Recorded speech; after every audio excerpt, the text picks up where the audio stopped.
Hello दोस्तों, नमस्कार। स्वागत है आपका अपने यूट्यूब चैनल ऑन पढ़ाई पर। दोस्तों, हम आज राज्य व्यवस्था के मौलिक अधिकार के कुछ महत्वपूर्ण प्रश्नों के साथ ये सीरीज शुरू करने वाले हैं। तो दोस्तों, वीडियो शुरू करने से पहले आपको बता देना चाहता हूं, यदि आप चैनल पर नए हैं तो हमारा यूट्यूब चैनल ऑन पढ़ाई सब्सक्राइब करना ना भूलें, जिससे कि आपके पास तुरंत ऐसे शानदार वीडियो तुरंत आपके पास पहुँचते रहें। चलिए दोस्तों, शुरू करते हैं आज का पहला प्रश्न। दोस्तों, आज का पहला प्रश्न है कि निम्नलिखित में से किसको संविधान द्वारा मौलिक अधिकारों को लागू करने की शक्ति दी गई है। चार विकल्प दोस्तों आपके सामने हैं। भारत के सभी न्यायालयों को दी गई है, संसद को दी गई है, राष्ट्रपति को दी गई है, सर्वोच्च एवं उच्च न्यायालय को। बताइए दोस्तों, इसका आंसर सही क्या होगा। तो दोस्तों, इसका सही उत्तर हो जाएगा ऑप्शन डी। ऑप्शन डी इसका क्या हो जाएगा, एकदम सही उत्तर होगा। चलिए अगले प्रश्न की तरफ चलते हैं। अगला प्रश्न है दोस्तों आपके सामने, देखिए पढ़िए इसको। भारतीय संविधान का कौन सा अनुच्छेद अल्पसंख्यकों को अपनी मनपसंद शिक्षण संस्थाओं को स्थापित एवं संचालित करने का अधिकार का संरक्षण देती है। तो बताइए दोस्तों, चार विकल्प आपके सामने, अनुच्छेद 19, अनुच्छेद 26, अनुच्छेद 29, अनुच्छेद 30। सही उत्तर बताइए दोस्तों। इसका सही उत्तर हो जाएगा ऑप्शन नंबर डी, यानी कि अनुच्छेद 30 क्या हो जाएगा, एकदम सही उत्तर हो जाएगा दोस्तों। चलिए अगले प्रश्न की तरफ चलते हैं। अगला प्रश्न है दोस्तों कि किस वाद ने संसद को मौलिक अधिकारों में संशोधन का अधिकार दिया है। बताइए कौन सा वो वाद है जिसने मौलिक अधिकारों को संशोधन का अधिकार दिया। चार विकल्प हैं दोस्तों आपके सामने, केशवानंद भारतीवाद, राजनारायण बनाम इंदिरा गांधीवाद, गोलकनाथवाद, सज्जन सिंहवाद। तो इसका सही आंसर हो जाएगा दोस्तों ऑप्शन नंबर ए, यानी कि केशवानंद भारती बनाम जो वाद था वो मौलिक अधिकारों में संशोधन का क्या करता है, अधिकार देता है। चलिए अगले प्रश्न की तरफ चलते हैं। अगला प्रश्न है दोस्तों, भारतीय संविधान का कौन सा अनुच्छेद प्रेस की स्वतंत्रता को आश्वासित करता है, यानी कि कौन सा अनुच्छेद है जो प्रेस की स्वतंत्रता को आश्वासित करता है। चार विकल्प 16, 22, 19 या अनुच्छेद 21। तो इसका सही उत्तर हो जाएगा दोस्तों ऑप्शन नंबर सी, यानी कि अनुच्छेद 19। अनुच्छेद 19 एकदम क्या हो जाएगा, सही उत्तर हो जाएगा दोस्तों। चलिए अगले प्रश्न की तरफ चलते हैं। अगला प्रश्न है दोस्तों, 6 वर्ष की आयु से 14 वर्ष की आयु के सभी बच्चों को शिक्षा का अधिकार कहाँ पर दिया गया है। डीपीएसपी में दिया गया है, यानी राज्य के नीति निदेशक में दिया गया है, या मूल अधिकार है, या संवैधानिक अधिकार है, या इनमें से कोई नहीं। इसका सही आंसर हो जाएगा ऑप्शन नंबर बी, यानी कि मूल अधिकार है। क्या है दोस्तों, या मूल अधिकार। कोई भी जो जिनकी आयु 6 वर्ष से लेकर 14 वर्ष की आयु है, सभी बच्चों को क्या है, शिक्षा का अधिकार है। चलिए अगले प्रश्न की तरफ चलते हैं। अगला प्रश्न है दोस्तों कि डॉक्टर भीमराव अम्बेडकर ने निम्न मौलिक अधिकारों में से संविधान का हृदय एवं आत्मा किसे कहा था। समानता के अधिकार को कहा, स्वतंत्रता के अधिकार को कहा, धार्मिक स्वतंत्रता का अधिकार को कहा, या संवैधानिक उपचारों का अधिकार को कहा है। तो हाँ दोस्तों, ऑप्शन नंबर डी एकदम आपका सही उत्तर हो जाएगा। अनुच्छेद 32 को डॉक्टर भीमराव अम्बेडकर ने क्या कहा था, संविधान के हृदय एवं आत्मा कहा था। चलिए अगले प्रश्न की तरफ चलते हैं। अगला प्रश्न है दोस्तों आपके सामने, निम्न में से कौन मूल अधिकार के अंतर्गत नहीं आता। स्वतंत्रता का अधिकार, समानता का अधिकार, शोषण के विरुद्ध अधिकार, या संपत्ति के अधिकार। तो सबको दोस्तों पता है कि संपत्ति के अधिकार को क्या कर दिया गया, मूल अधिकार की श्रेणी से हटा दिया गया। इतनी ऑप्शन नंबर डी क्या हो जाएगा, एकदम सही उत्तर हो जाएगा दोस्तों। चलिए अगले प्रश्न की तरफ चलते हैं। अगला प्रश्न है दोस्तों हमारा, संविधान का कौन सा अनुच्छेद दोष सिद्धि के संबंध में अभियुक्तों को दोहरे दंड एवं स्व अभिशंसन से संरक्षण प्रदान करता है। चार विकल्प हैं दोस्तों, अनुच्छेद 19, अनुच्छेद 20, अनुच्छेद 22 या अनुच्छेद 21। तो इसका सही आंसर हो जाएगा दोस्तों option number B. Option number B क्या हो जाएगा, एकदम सही उत्तर हो जाएगा दोस्तों, यानी कि अनुच्छेद 20 क्या हो जाएगा, एकदम सही उत्तर माना जाएगा। चलिए अगले प्रश्न की तरफ चलते हैं। अगला प्रश्न है दोस्तों हमारा कि निम्नलिखित में से कौन सा मूल अधिकार भारतीय संविधान में नागरिकों को नहीं दिया गया है। तो बताइए दोस्तों, कौन सा अधिकार भारतीय संविधान में नागरिकों को नहीं दिया गया है। तो इस प्रश्न का एकदम सही जवाब हो जाएगा दोस्तों option number C. Option number C क्या हो जाएगा, एकदम सही जवाब हो जाएगा। सूचना का अधिकार को भारतीय नागरिकों को नहीं दिया गया। चलिए अगले प्रश्न की तरफ चलते हैं। अगला प्रश्न है दोस्तों, किस अपराध के अभियुक्त को स्वयं अपने विरुद्ध गवाह बनने के लिए बाध्य नहीं किया जा सकता है। भारतीय संविधान के किस अनुच्छेद में यह उल्लिखित है। चार विकल्प हैं दोस्तों आपके सामने, अनुच्छेद 20 के 3 में, या अनुच्छेद 21 में, अनुच्छेद 33 में, या अनुच्छेद 28 में। तो दोस्तों इसका आंसर आप जल्दी जल्दी दीजिए। तो इसका सही आंसर हो जाएगा दोस्तों अनुच्छेद 20 के 3 में, यानी कि ऑप्शन नंबर ए क्या हो जाएगा, एकदम आपका सही उत्तर हो जाएगा। चलिए अगले प्रश्न की तरफ चलते हैं। अगला प्रश्न है कि भारतीय संविधान के अंतर्गत निम्नलिखित अधिकारों में से कौन सा एक अधिकार सभी व्यक्तियों को प्राप्त है। दोस्तों बताइए कौन सा एक अधिकार है जो सभी व्यक्तियों को प्राप्त है।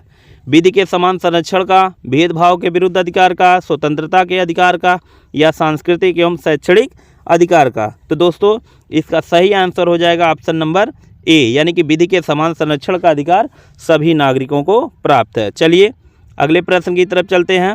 अगला प्रश्न है दोस्तों कि समानता का अधिकार संविधान के किस अनुच्छेद के तहत रखा गया है।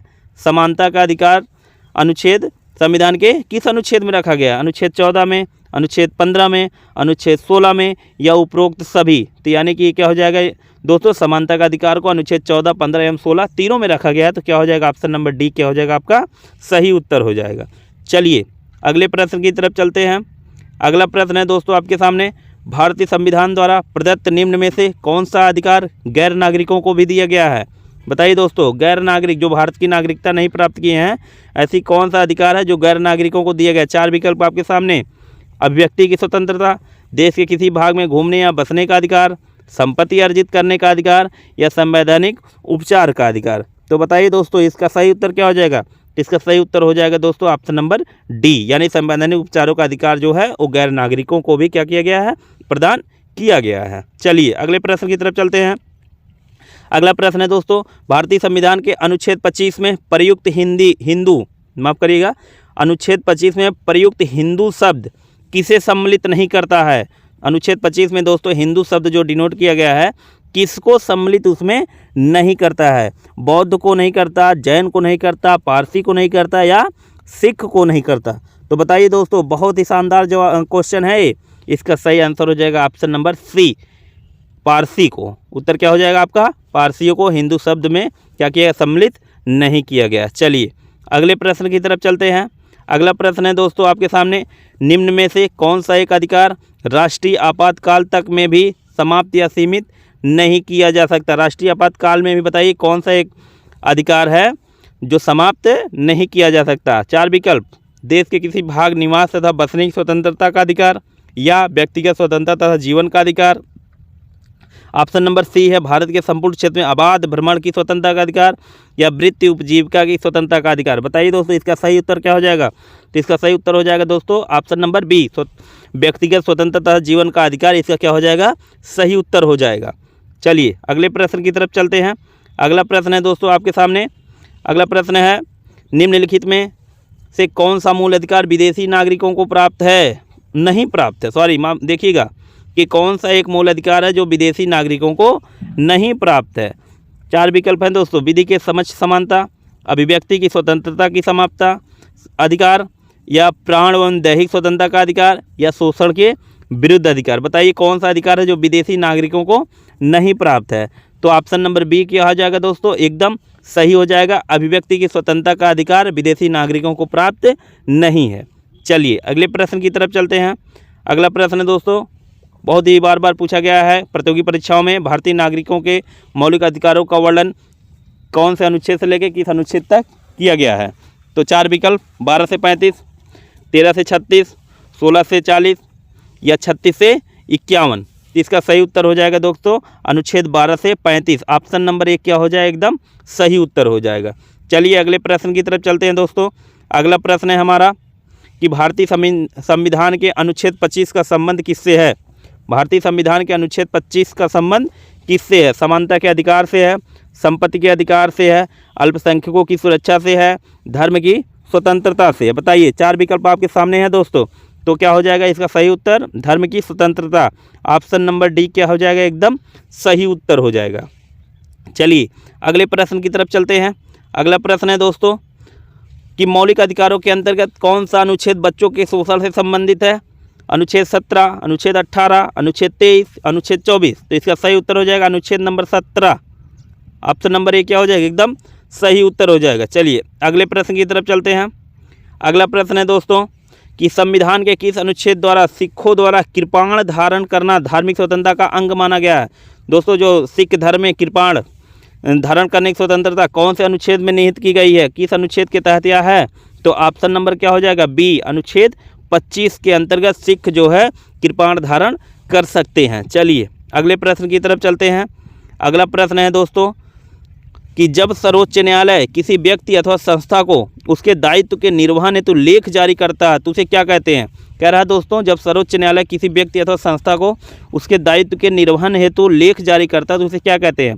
उसे क्या कहते हैं, चार विकल्प, उत्प्रेषण लेख कहते हैं, परमादेश कहते हैं, अधिकार परीक्षा कहते हैं, या बंदी प्रत्यक्षीकरण कहलाता है। तो इसका सही उत्तर हो जाएगा दोस्तों परमादेश। इसका सही उत्तर क्या हो जाएगा दोस्तों, परमादेश। चलिए अगले प्रश्न की तरफ चलते हैं।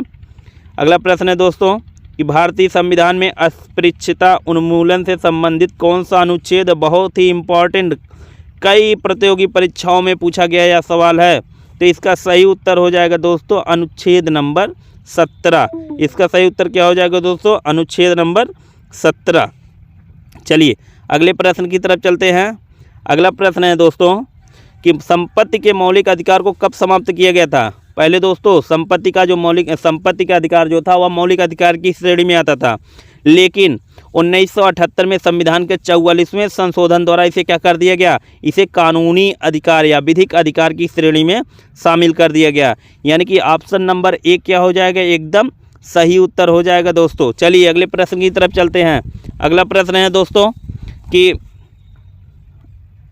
बंधुआ मजदूर अधिनियम संसद में कब पारित किया गया था। दोस्तों बंधुआ मजदूर अधिनियम संसद में कब पारित किया गया था, 1971 में, 1976 में, 1979 में, या 1981 में। इसका सही उत्तर हो जाएगा दोस्तों ऑप्शन नंबर बी, 1976 में बंधुआ मजदूर अधिनियम संसद में क्या कर दिया गया था, पारित किया गया था। चलिए अगले प्रश्न की तरफ चलते हैं।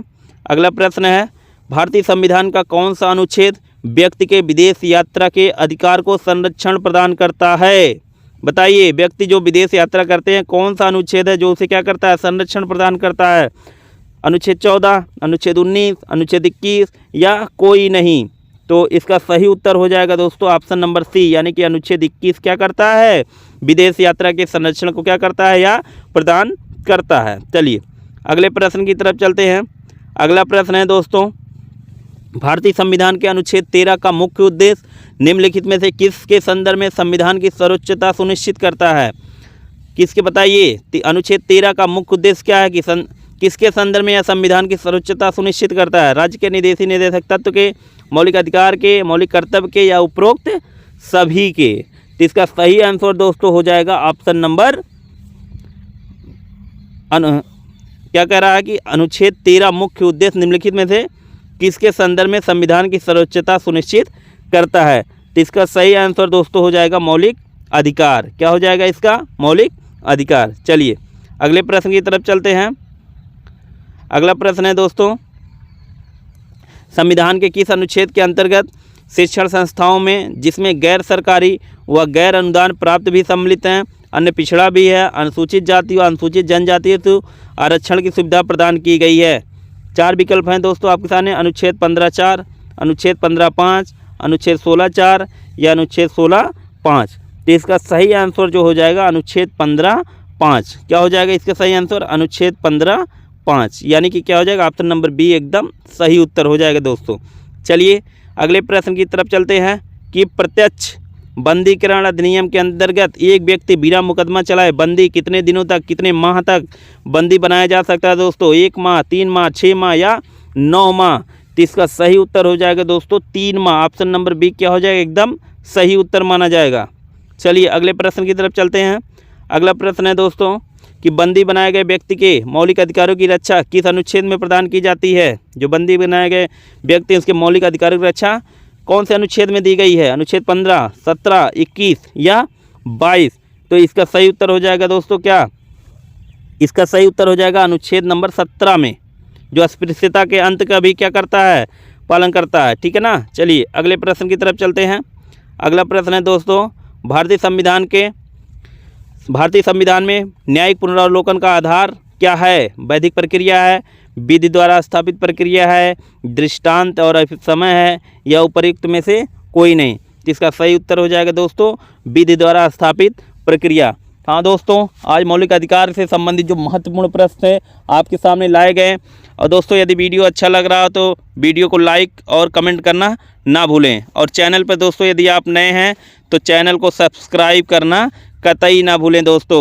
जय हिंद दोस्तों, धन्यवाद।